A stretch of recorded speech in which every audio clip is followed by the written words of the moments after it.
गुरु को सिर पे राखिए, चलिए आज्ञा माय।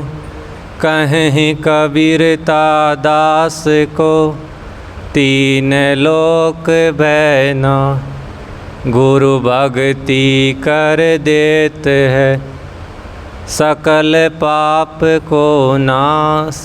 जैसे चिन्हगी आग की पड़े पुराने घास।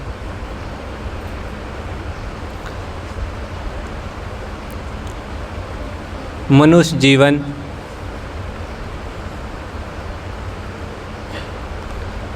स्वतंत्र भूमिका है। अन्य पशु पक्षी कृमि कीट मनुष्य के अलावा जितने भी देहधारी हमें दिखाई देते हैं वो भोग भूमिका है,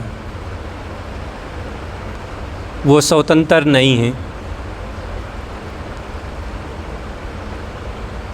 इसलिए उनको दुख भी नहीं है, मानसिक दुख नहीं है। शारीरिक दुख तो सब देहधारियों को है। मनुष्य मन से स्वतंत्र है। वैसे मनुष्य का जन्म भी पशुओं की तरह ही होता है। ये मन से स्वतंत्र होने के कारण, मन से मनन करने के कारण ये मनुष्य है। ये इसका सौभाग्य भी है और दुर्भाग्य भी। सौभाग्य इसलिए है कि ये बुद्ध हो सकता है, ये जागृति कर सकता है, ज्ञान कर सकता है, भक्ति कर सकता है, सेवा कर सकता है, संयम सदाचार कर सकता है। दुर्भाग्य ये है कि ये उससे नीचे भी उतर जाता है, पशु से नीचे भी उतर जाता है। किसी पशु को आपने नशा करते देखा? किसी पशु के चारे में आप थोड़ा सा तंबाकू मिला दीजिए, वो नहीं खाएगा। भूखा मर जाएगा तब भी नहीं खाएगा। उसको प्रकृति से इतना ज्ञान है। पर मनुष्य सब कुछ खा जाता है। अगर मनुष्य को सच्चे अच्छे संत गुरु नहीं मिले, ये काम स्कूलों के भरोसे भी नहीं हो सकता है। आज की जो शिक्षा व्यवस्था है, प्राचीन काल की तो जो ऋषि मुनियों के जो अनुसंधान थे, उन्हीं के पास जो शिक्षा होती थी उसमें संपूर्ण था। उसमें सेवा था, समर्पण था, सब चीज़ें थी। परंतु जो आज की शिक्षा है उसमें भाव कम है। बुद्धि तो तेज हो जाती है पढ़ लिख के, और बुद्धि की चतुराई से मनुष्यता गिरती है, उसका भाव नष्ट होता है, उसके अंदर से प्रेम, श्रद्धा, विश्वास कम पड़ जाता है। इसलिए जैसे कोई बच्चा जन्म लेता है, जैसे गुरु ने कहा, जैया जन्म मुक्ता हता तैया हता न कोई। छठी तुम्हारी हो जगह तू कहाँ चला भिगोए। इसके दो भाव हैं। एक भाव तो ये है कि आप ये मनुष्य जब इस मनुष्य भूमिका पे आता है, या मनुष्य तो ये मोक्ष भूमिका है, ये अपना कल्याण कर सकता है, ये जाग सकता है। दूसरा भाव ये है कि जब ये मनुष्य जन्म लेता है, का शरीर बन के आता है, तब भी ये मुक्त है। 8-10 साल के बच्चे तक आपने किसी बच्चे में कोई आदत देखी? अनंत जन्म से हमारा शरीर, अनंत काल से हमारा शरीर बनते आ रहा है। कितनी आदतें, कितना कुछ बना होगा हमारे अंदर। पर प्रकृति जब नया शरीर देती है तो कोई आदत नहीं आती है, किसी में कोई आदत नहीं होती। आदत वो कुछ शुरुआत में जब भी कुछ करता है तो जिज्ञासावश करता है। किसी को नशा करते वो देखेगा, बीड़ी पीते देखेगा, सिगरेट पीते देखेगा, और कुछ पीते देखेगा, तो उसको भी लगता है कि ऐसा मैं भी करूं। उसके अंदर ये जिज्ञासा उत्पन्न होती है कि ये कुछ नया है। उस जिज्ञासावश उसको पकड़ता है, धीरे धीरे उस क्रिया का बार बार करने से वो अध्यास आदत पड़ जाती है।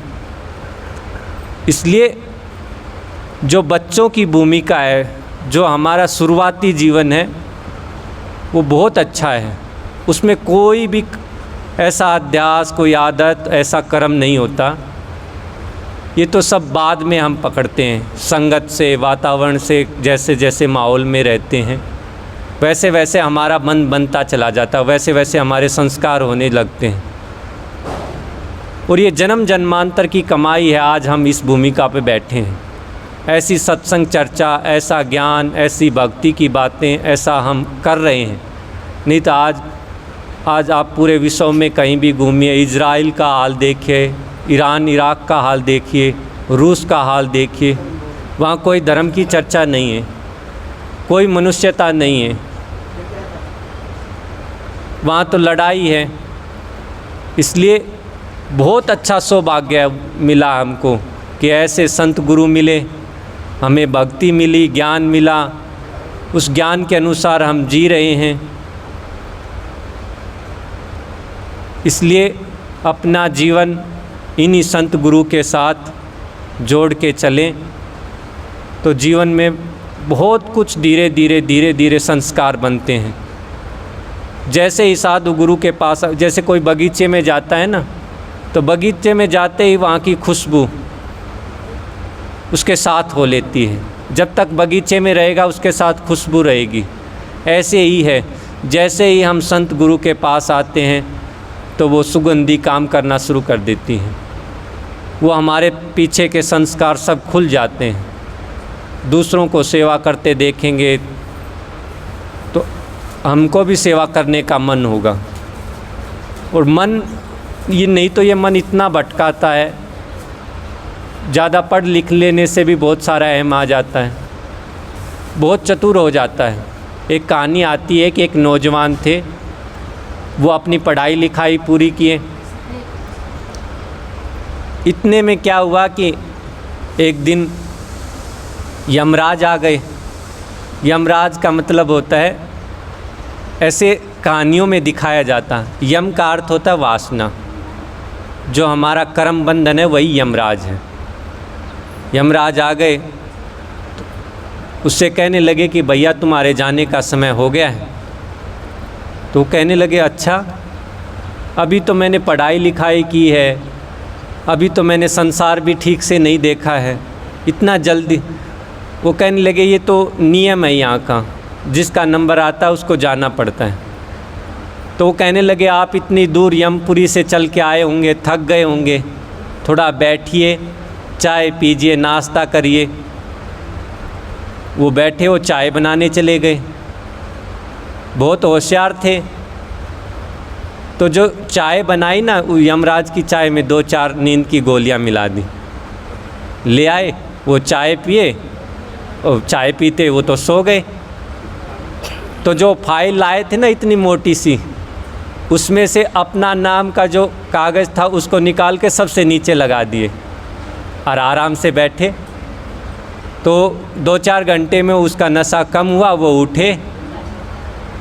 उठे तो वो कहने लगे कि भैया तुम तो बहुत अच्छे हो, इतनी अच्छी चाय पिलाई, नमकीन खिलाए, बिस्किट खिलाए, तुम जैसे लोगों की तो यहाँ बहुत ज़रूरत है।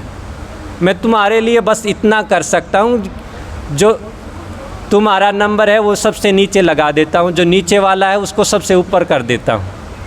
वो घबराए, वो ये काम तो कर ही दिए थे। तो हमारी जो चतुराई है, हमारी जो बुद्धि की दौड़ है, वो हमसे इतना ही कराती है, वो कहीं नहीं ले जाती है। आखिर पहुंचना कहाँ है? इसलिए अपने जीवन को सहज बनाएं, सरल बनाएं, उसी में जीवन का आनंद है, खुशी है।